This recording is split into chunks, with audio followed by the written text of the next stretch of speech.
trôi cả bầu trời nắng, trượt theo những nỗi buồn, thấm ướt lệ sầu môi đắng vì đành mất hy vọng. Lần đầu gặp nhau dưới mưa, trái tim rộn ràng bởi ánh nhìn, tình cảm dầm mưa thấm lâu, em nào ngờ mình hợp nhau đến như vậy. Thế nhưng không phải là yêu, và em muốn hỏi anh rằng chúng ta là thế nào. Rồi lặng người đến vô tận, trách sao được sự tàn nhẫn. Anh trót vô tình thương em như là em gái. Đừng lo lắng về em khi mà em vẫn còn yêu anh. Càng xa lánh càng trông vắng, tim cứ đau và nhớ lắm. Đành phải buông hết tất cả thôi, nụ cười mỉm sau bờ môi ấm áp dịu dàng với anh. Em đã bao lần yên giấc nhìn trên cao khoảng trời yêu mà em lỡ dành cho anh. Giờ mây đến quyện thành bão giông tố đang dần kéo đến, trôi non háo hức đang đợi mưa.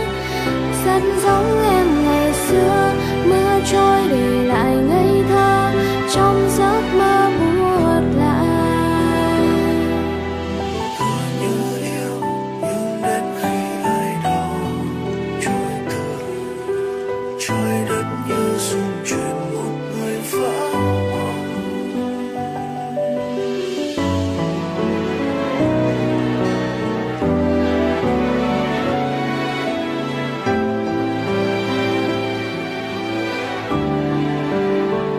Mình hợp nhau đến như vậy, thế nhưng không phải là yêu.